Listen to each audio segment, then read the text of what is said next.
जन स्वराज के सूत्रधार प्रशांत किशोर आज एक दिवसीय दौरे पर पूर्वी चंपारण पहुंचे। पूर्वी चंपारण में प्रेस कॉन्फ्रेंस को संबोधित करते हुए उन्होंने पीएम मोदी और अमित शाह को चुनौती दी कि अगर भाजपा में हिम्मत है तो चुनाव से पहले यह घोषणा करें कि नीतीश कुमार एनडीए के मुख्यमंत्री का चेहरा होंगे। अगर मोदी जी में हिम्मत है तो वे बताएं कि अगर एनडीए की सरकार बनती है तो नीतीश कुमार ही मुख्यमंत्री होंगे। भाजपा के शीर्ष नेतृत्व को यह स्पष्ट करना चाहिए कि क्या नीतीश कुमार ही मुख्यमंत्री बनेंगे या एनडीए का कोई और नेता मुख्यमंत्री बनाया जाएगा। उन्होंने महाराष्ट्र का उदाहरण देते हुए कहा कि महाराष्ट्र में चुनाव के दौरान भाजपा नेता कह रहे थे कि चुनाव मोदी जी और एकनाथ शिंदे जी के चेहरे पर लड़ा जा रहा है, लेकिन नतीजे आने के बाद उन्होंने अपनी पार्टी के नेता को मुख्यमंत्री की कुर्सी पर बैठा दिया। ऐसा है, 2 दिन पहले मोदी जी आए तो मैंने जन स्वराज की ओर से ये सवाल पूछा है कि एनडीए के लोग, खास करके प्रधानमंत्री और अमित शाह जी, क्योंकि दूसरे का कोई औकात है नहीं दूसरे के कहने का, वो स्पष्ट तौर पर उनको ये बताना चाहिए कि अगर एनडीए को बहुमत मिलता है, उनकी सरकार बनती है, तो क्या नीतीश कुमार ही आगे मुख्यमंत्री रहेंगे। क्योंकि अभी तक इन 2 महानुभावों ने, देश के प्रधानमंत्री नरेंद्र मोदी जी ने और अमित शाह जी ने, ये नहीं कहा है कि जीतने के बाद नीतीश कुमार ही रहेंगे। वो ये कह रहे हैं कि नीतीश जी अभी मुख्यमंत्री हैं, इनके और मोदी जी के चेहरे पर चुनाव लड़ा जाएगा, लेकिन ये नहीं बता रहे कि लड़ने के बाद क्या होगा। हमने महाराष्ट्र में देखा है, महाराष्ट्र में शिंदे जी मुख्यमंत्री थे, वहां पर यही अमित शाह जी ने, प्रधानमंत्री जी ने कहा कि शिंदे जी और मोदी जी के चेहरे पर चुनाव लड़ा जाएगा, लेकिन जब चुनाव का परिणाम आ गया तो भाजपा ने अपना मुख्यमंत्री बनाया है। तो मैं जानता नहीं हूं कि एनडीए यहाँ किसको मुख्यमंत्री बनाएगी, लेकिन बिहार की जनता को ये जानने का हक है कि एनडीए ये घोषित करे कि क्या अभी के मुख्यमंत्री नीतीश कुमार ही एनडीए की जीत की स्थिति में वही मुख्यमंत्री होंगे कि नहीं होंगे। मैं ऐसा समझता हूं कि भाजपा के नेताओं में दम नहीं है। अगर दम है तो बोलकर दिखाएं कि चुनाव जीतने के बाद नीतीश कुमार ही एनडीए के मुख्यमंत्री होंगे। ये बात भाजपा के नेता कह के दिखाएं, तब उसका उत्तर दिया जाएगा।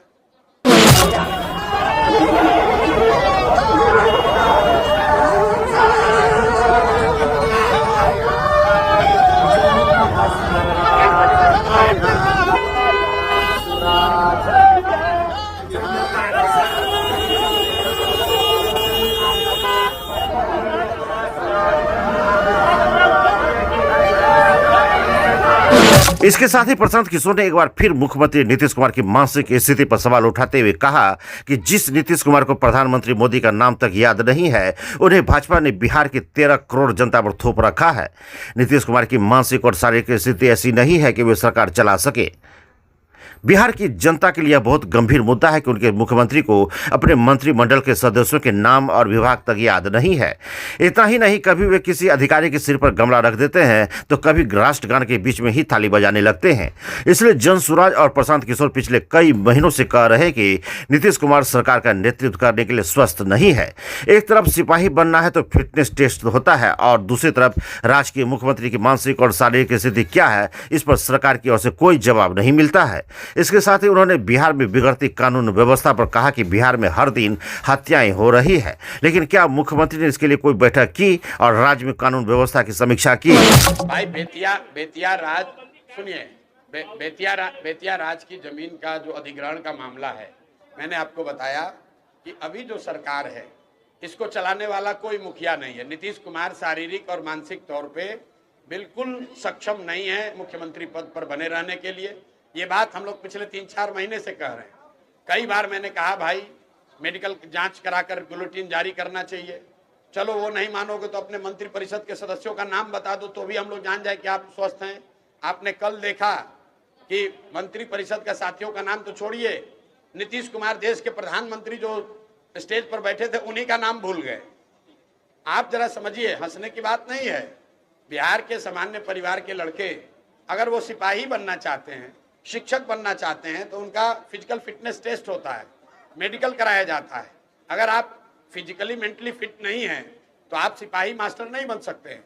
लेकिन ऐसा कैसे है कि 13 करोड़ लोगों का मुखिया, सब आदमी ये कह रहा है भाई इनकी तबीयत ठीक नहीं है, फिर भी भाजपा वाले उन्हीं को थोपे हुए हैं। क्यों थोपे हुए हैं, ये आपके और समाज के चर्चा और उनके निर्णय का विषय है। मैं ऐसा समझता हूं कि चाहे बेतिया राज के अधिग्रहण का मामला हो, लॉ एंड ऑर्डर का मामला हो, या सरकार की ओवरऑल जो फंक्शनिंग है, इस सरकार का मुखिया शारीरिक मानसिक तौर पर फिट नहीं है। सरकार को मुख्यमंत्री नीतीश कुमार नहीं चला रहे हैं, 3-4 रिटायर्ड ब्यूरोक्रेट जो उनके सलाहकार है वो लोग चला रहा है, और 3-4 उगाही मंत्री है। मैं उनको कहता हूँ सब उगाही मंत्री है, जो 4-5 महीने बचे हुए हैं, ये लोग लूटने में लगे हुए हैं। जिस सरकार का कोई मुखिया नहीं होगा उसमें इसी तरह के कानून बनेंगे, इसी तरह की गलतियां होंगी। आप देख रहे हैं कानून व्यवस्था की हालत, रोज मर्डर हो रहा है, रोज हंगामा हो रहा है। लेकिन आपने सुना कि नीतीश कुमार ने लॉ एंड ऑर्डर के रिव्यू के लिए कोई बैठक बुलाई है? क्यों नहीं बुलाया है? क्योंकि नीतीश कुमार को वो स्थिति ही नहीं है कि वो कोई बैठक बुलाए उसमें रिव्यू करे। आपने कोई नीतीश कुमार का पत्रकार वार्ता देखा पिछले 4-6 महीने में? आपने नीतीश कुमार को कोई भाषण देते सुना? भाई वो कागज लेके पढ़ रहे हैं, और जो पढ़ रहे हैं उसमें भी आधी बात गलत बोल रहे हैं। किसी के सर पर गमला रख दिया, किसी के कंधे पर हाथ रख दिया, किसी का नाम गलत बुला दिया। कभी राष्ट्र, ऐसा कैसे संभव है कि जो आदमी 20 वर्ष से मुख्यमंत्री है, राष्ट्रगान बज रहा है और आदमी ताली बजाने लगे बीच में? ये कोई नए व्यक्ति तो है नहीं। तो कहीं ना कहीं उनकी जो मानसिक हालत है वो स्वस्थ नहीं है, मानसिक तौर पर नीतीश कुमार स्वस्थ नहीं है। और मैं बिल्कुल इसको जिम्मेवारी से कह रहा हूं, अगर वो स्वस्थ हैं तो मेडिकल जांच कराइए, मेडिकल बुलेटिन जारी करा दीजिए। नहीं करा सकते हैं, अपने जितने मंत्री परिषद हैं, मंत्री परिषद के साथी है, कैमरे पर आकर उसका नाम बता दीजिए। अगर वो भी नहीं करना, अपने जो 5 आपके फेवरेट अफसर हैं वो अफसरों का नाम बता दीजिए कैमरा पर। नीतीश कुमार को कोई बात याद नहीं है, ज्यादातर बात याद नहीं है। जो लोग लिख कर देते हैं वही वो पढ़ते हैं। नीतीश कुमार को चारों ओर से लोगों ने घेर रखा है ताकि ये पता नहीं चले जनता को कि इनकी असली स्थिति क्या है। बेतिया राज की जमीन का अधिग्रहण का मामला सरासर गलत है, क्योंकि जो ऑलरेडी जमाबंदी हो गया, जिस जमीन का रसीद कट गया, उसका आप कैसे अधिग्रहण फिर से कर लीजिएगा? लेकिन यह मामला सिर्फ बेतिया राज का जमीन का नहीं है, पूरे बिहार में 1/3 से ज्यादा जमीन का लैंड का ओनरशिप डिस्प्यूटेड है। आप बेतिया राज अधिग्रहण से पहले भी जब मैं पैदल चला हूं तो पहाड़गंज में, गोविंदगंज में, अरेराज में सैकड़ों ऐसे लोगों से मिला हूं जो जमीन को जोत रहा है, रसीद कटा रहा है, लेकिन वो जमीन को बेच नहीं सकता है, वो जमीन पर लोन नहीं ले सकता है। लोगों का बेटी का शादी है, उसकी जमीन है लेकिन वो बेच नहीं सकता है। ये परेशानी पूरे बिहार में है। मैंने आपको पहले ही कहा कि जमीन भूमि सुधार के मामले पर जनसुराज पहले ही राज्यव्यापी एक आंदोलन चला रहा है, और बेतिया राज अधिग्रहण का जो पूरा कानून आया है सरासर गलत है, और हम लोग उसके विरोध में खड़े हैं।